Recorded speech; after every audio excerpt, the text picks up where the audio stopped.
Hello, everyone. Welcome to another episode of our program, Grand Football Weekly, as we do the daily review of the World Cup games. It is well and truly into the dying stages of the World Cup now. We are in the quarterfinals, and yesterday we saw the start of it. And boy, was it a beautiful start. And I'm sure when we get into it, you would have something to say in the comment section as well. I'm yours truly, Mr. Chigs, and I have with me quite a number of guests today. And I'll start with our prophetess, Kiki. You are welcome to the show. Thank you. Thanks for having me. It's good to be back on the show. Good to have you. Good to have you. I'm sure you're wondering why I'm calling her prophetess. Just hang on, guys. I will tell you in a minute. And I also have with me today my brother and friend who always answers the call, Mr. Silas. You're welcome, bro. Thank you so much for having me. It's good to be here. Yes. Though it's a sad note anyway. Sad note because we lost one of our colleagues, an American journalist, in the person of Grant Wolf. Right there covering the World Cup and some other things. He had a seizure yesterday after the game involving Argentina and then we lost him sadly, so it's so painful. But painful, it's what it is. The game just needs to continue. Yeah. Didn't know about that. Consolations to his family and everyone involved with him. Yes, and I also have with me my brother, Mr. Tobi. You are welcome to the show for the first time. Thank you very much. Hi, everyone. I'm happy to be here, though. But let's see what will happen. Yeah. Yes. I can't wait to talk anyway. So, we have a lot to talk about. So we'll start with the first game that was played yesterday. Brazil versus Croatia. Now, what did you guys make of that game? I'll start with our new guy, Mr. Tobi. What did you make of the Brazil-Croatia game? That match, I didn't watch the match that much, but I was busy doing some stuff. But later on, the match was so tough because I was in the office while working. I was using another eyes to watch the match, and I discovered that if you notice Brazil since they've been started this World Cup, they scored earlier, like at least maybe 20, 25 minutes. So I noticed it's been difficult for them to even penetrate through. And I love Croatia coach because the tactics is playing, it was so. So like he owed them one by one in that midfield. If you don't let the midfield operate, their front is going to be very, very useless. That was what happened yesterday. And they did so well yesterday in marking, in everything. So I expected them to win yesterday, to be honest with you. When Neymar managed to score them, and I think it was extra and 9 minutes. Yeah, it was 7 minutes to the end of extra time. 7 minutes, 113th minute. You know? So I knew if these people are ready to score as well, they would score them. And at the end of the day, they scored. And penalty, I expected Croatia to win, to be honest. When you have too many stars in a team, you understand you have this what am I gonna call it? You have this too much expectation, and they are like, oh, don't worry, Neymar will score, this one will score, this one. And at the end of the day, all these guys that you're looking at that they play for Croatia as well, they play some leagues, is because we're not watching them. That's why we always think of the names that we know. You understand? All these people as well, their qualities on their own is because we are not watching them. That's why you don't get to know them. No. I think a lot of people know about the Croatian guys. They're well known. The likes of Modric, the likes many of Perisic, and other countries as well. It's because we're not watching their games. Yeah, we're you not understand? watching. That's why we always think, oh, it's because we know Neymar, we know this, we know that. So football has really, really changed. So that's why it's very difficult for you to predict, to say, oh, this person will win. Even if you say Morocco is going to win, they will look at you like, I don't think you know what you're talking about. What are you saying? Morocco will do this. You understand? That is it. But I can't really say much, but it was so sad. that Brazil, or you call Almighty Brazil yesterday. Almighty Brazil. Yeah. No, dropping so for off. them to just, you understand. So nobody expected that, you understand. But at the end of the day, so there's nothing we can do about that. So that's all I have to say. Yeah. Kiki, what did you make of that game? For me, it was a very, very a tough match. Because everybody, even before the match, we all know the issue of Croatians. So we know they put their heart into the match. And just like what Mr. Tobi said, Brazil are known for scoring very early. And when they didn't score yesterday, I knew there was something wrong. So the 90 minute, I was like, no, if they did not score in 90 minutes, these Croatians, they are going to retaliate because they were the same people that took, I think, Japan. Yeah, they took Japan to extra time and penalty, and they won. So even before the match finished yesterday, Osita on the group was like, forget it, Croatians are winning. And for any reason for Croatians to go to extra time, they are definitely going to win. And yesterday also, I felt pressure was also on Nima, because he just came back from injury and all of that. So there is a lot for him as well. And because I think he had the same goal with Pele yesterday. Yeah, he equaled the scoring with Pele. 77 goals for the national team. Exactly. Yeah. So I think it was also so that pressure was on him as well. Then when he scored, I saw the coach, the Croatians coach. I was like, nah, something should better happen. And the second 15 minutes, they showed they could actually do more and everything. It's quite sad. It's very sad because everybody had high hopes for Brazil, and we all thought, they will actually be the people to win. But right now, they should just come home and relax. And that's pretty much what happened. Yes. Yeah. Mr. Silas, I know you have a lot to say about this game. So.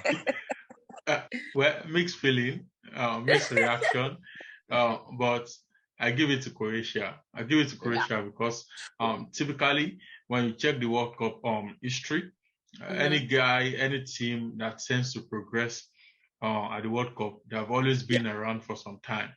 Before France 98, 94, France was closer, and then they came back 94 to win. 2002, Brazil was closer in 98. They were in the final with France. Then they came back to win in 2002. Same thing in 2006, 2010. Croatia was second place the last World Cup. So I'm not surprised they are going into the semi-final. And I will not be surprised if they progress into the final as well. It's just this typical World Cup feeling that if you have your camp and you still have those players around, experience, maturity will get to tell as they play along. And then they get to understand the tournament better. One thing I see from the Croatian team is the fact that whenever you are playing a tournament is far different from the league. Exactly. In the sense that you just need to win game. You have a philosophy and a style of play that suits a tournament. Vlatko Dalic, the coach of Croatia, is a typical example of a coach who knows how to play a tournament and not a league. Another example is Zinedine Zidane, who has, of course, won the 4 Champions League and so on. So some guys are just good. Averena is another example. Some guys are just good when it comes to tournaments. Know what works for your team, knows the philosophy, know the style of play you can play, and then know the typical example of players that you have in your team that can actually give you the results you need. Croatia, for me, average player when it gets to attack, Petkovic, Kramaric, these are the guys leading their attack. They are not that solid per se, but the bulk of the midfield and defense line is where the strength lies. Dejan Lovren, Kovacic, Modric, and the likes. These guys, that guy in defense that had his mask on. It's just exactly. So they knows how to utilize these guys and then take you on and then force you to go beyond your strength. The moment they force you to go beyond your strength, the game is theirs. And that's what they did to Brazil.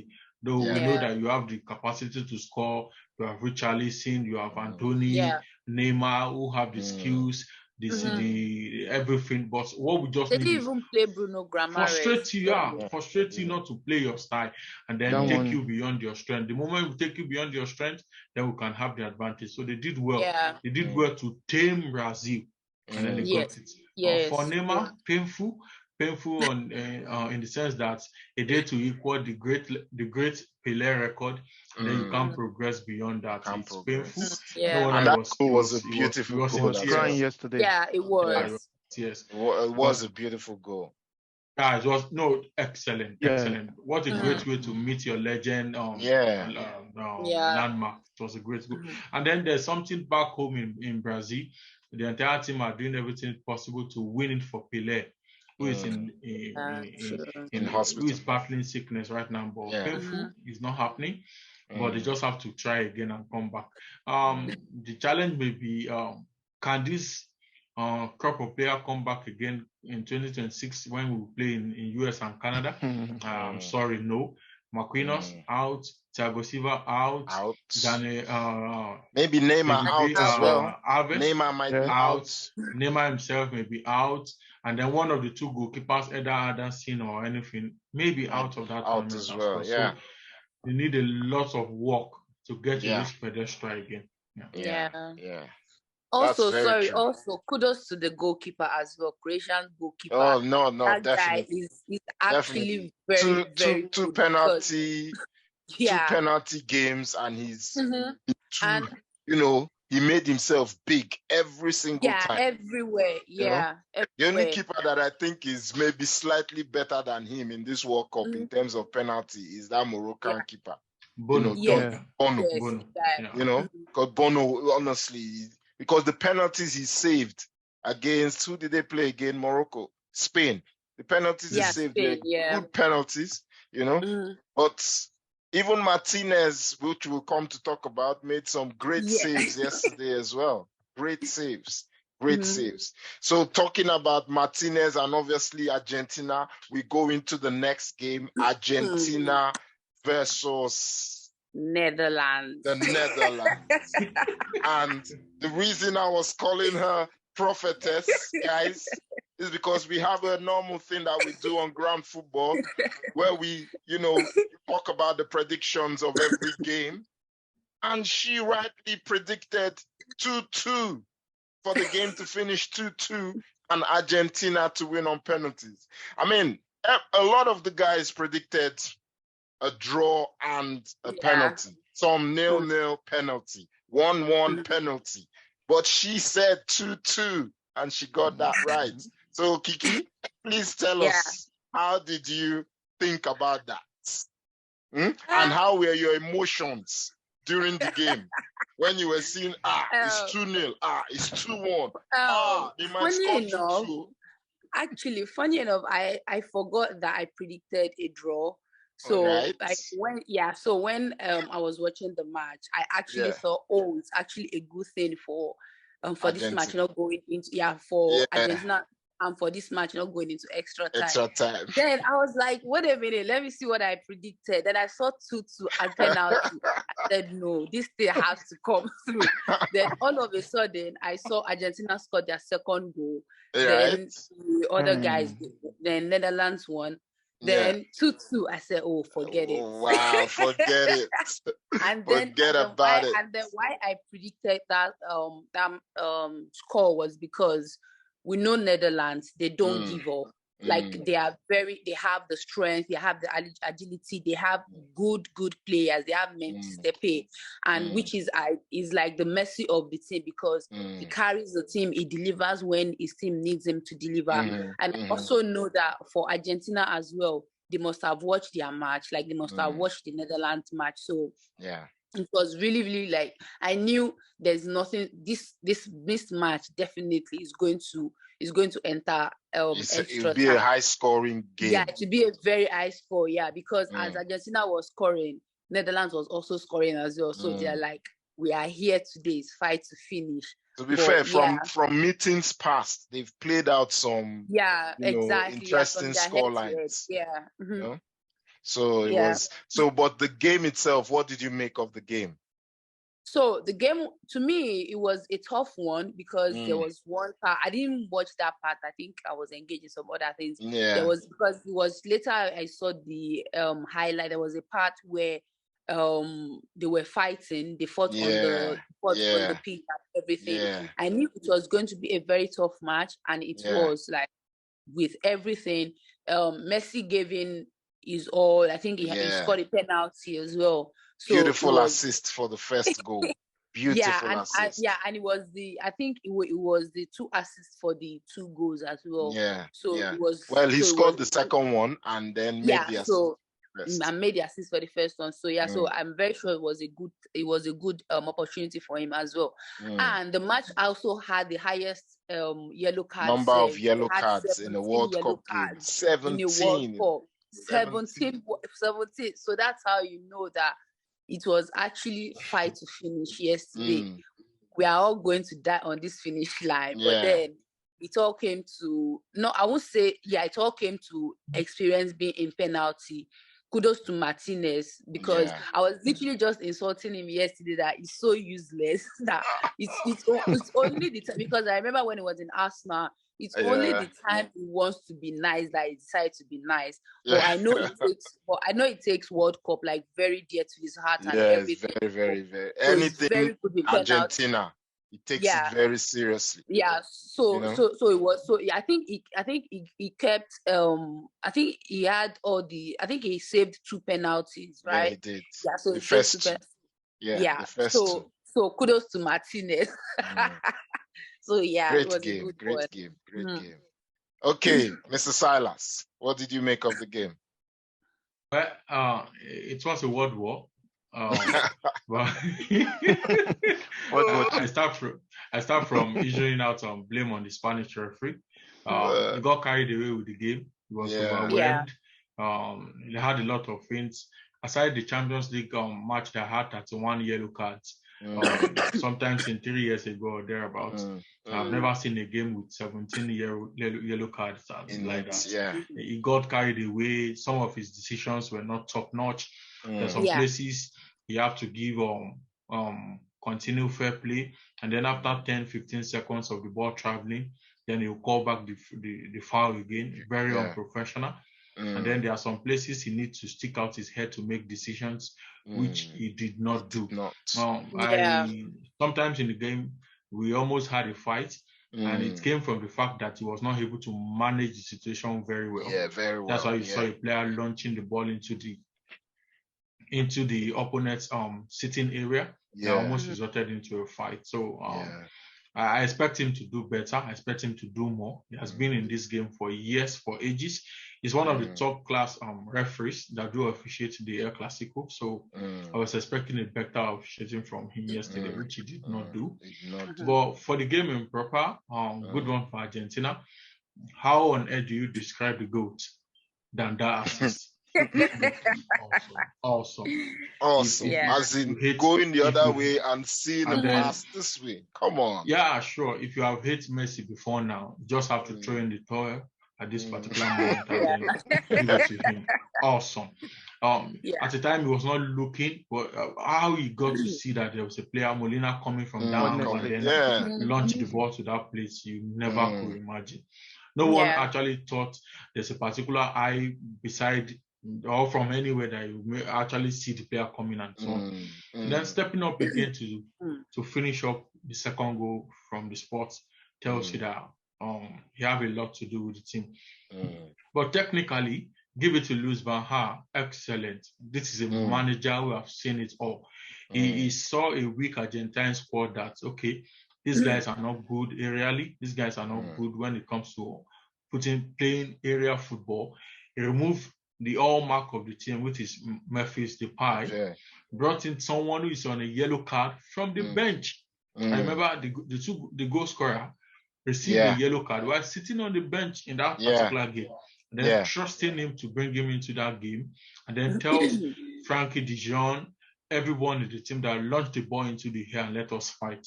And then it produced the 2 goals. Excellent. Painful. They could not capitalize on that one to win. at the long run, but I feel it's something good for them. Honestly, we have to talk a bit about that free kick, that second goal. That free kick, I don't know how that was cooked. I don't know how that was honestly. That I was don't know, so because good. I didn't get to know when I saw the goal. Yeah, I didn't get to know how the space got open in that place, and then that pass passed through for that guy to strike. I just don't know. But it was just like it was a good first touch as somewhere. Good first touch, because that first touch is what helped him. He was able to push the ball slightly forward, and then was able to, reverse his shot to the other side. Instead of just trying to shoot, he was able to reverse it to the other side where the keeper will be thinking he's going to put it this way. And I think that justified the fact that this is why some goalkeepers, whenever they are setting their walls in close range free kick, they allow someone to lie down behind the wall, because everyone jump expecting that he's going to play the ball, and then he rolled it through, and then you have the striker come from nowhere to hit the ball past them. But it was clever, because he was not rolling it under the because obviously rolling it under the legs of the guys that have jumped. That guy lying down would stop it. You understand? Sure. But he was still away from that guy lying down. Get it to the player, and then obviously the player, he still had a lot to do, and he did it, very well. So kudos to him. Kudos to him. Yeah. So, Mr. Tobi. Yeah. What did you make of the game? Actually, I was so surprised yesterday, because while I was watching the match, I was called by our MC yesterday to come and participate in some stuff.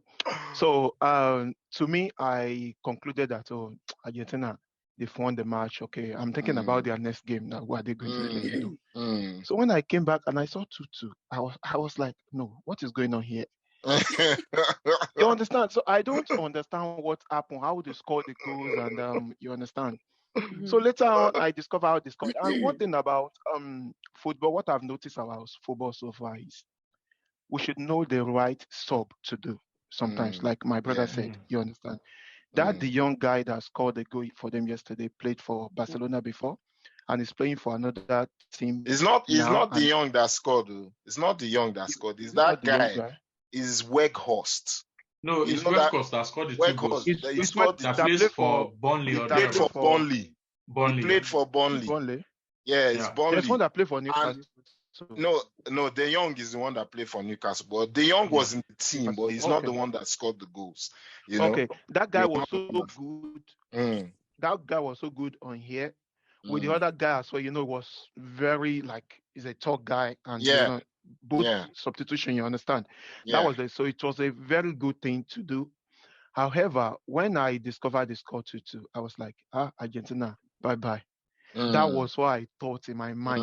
When your opponent comes back, you understand. They have the momentum. Exactly. So you have the energy, you have everything to fight it to the end.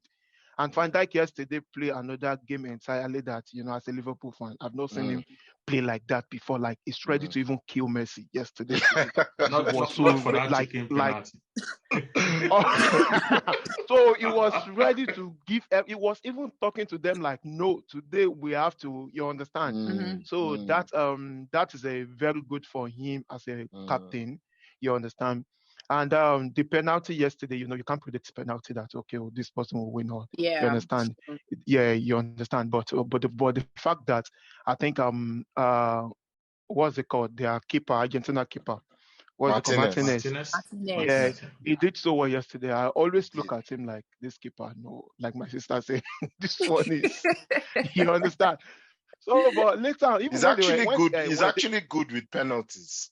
He's not a great keeper, but he's good with penalties.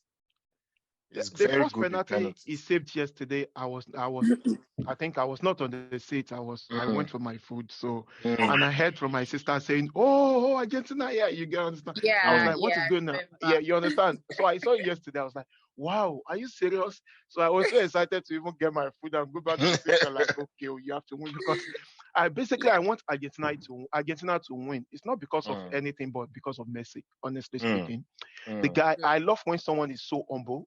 I love his spirit. Apart from is a Messi is a born to play guy. You know, when you are naturally gifted, you understand that is who he is. That is what is affecting Ronaldo. I don't want to compare them. I don't like comparing. I would say something that Messi did yesterday. I saw he did something. Yes. So both of them. Exactly. Anybody can actually lose his or her calm whenever the atmosphere is tense. So I feel when it comes to the game of football, we shouldn't judge people by character or by emotions. But let's just judge them by virtue of what they get to offer on the field.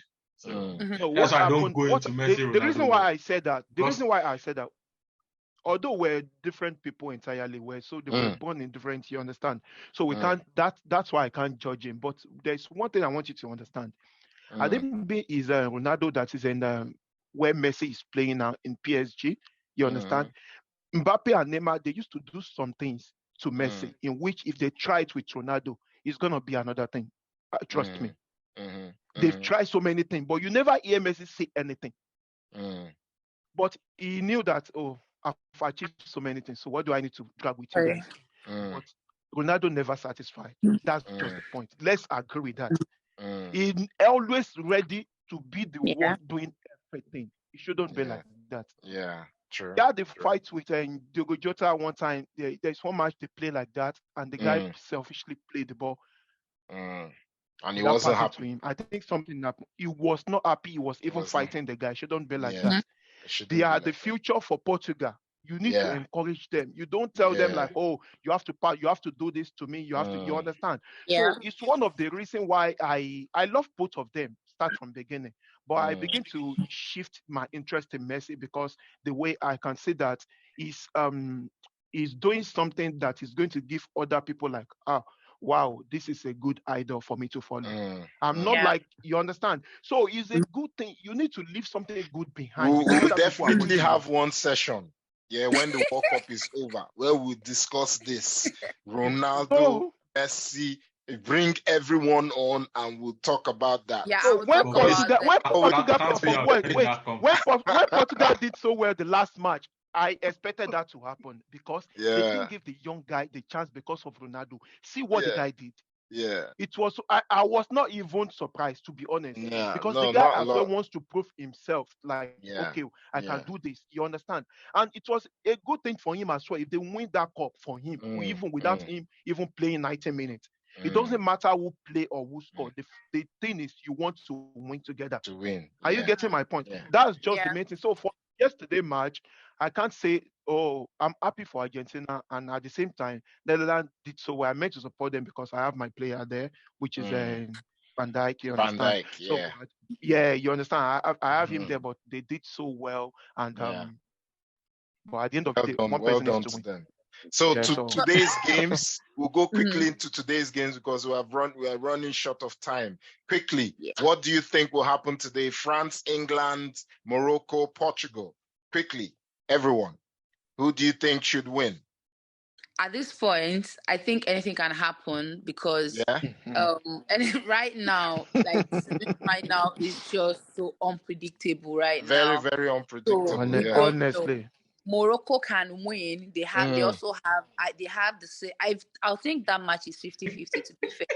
Morocco they are going for another draw. Yes, they can win, but Portugal have like higher chances. But if Morocco wins, no doubt.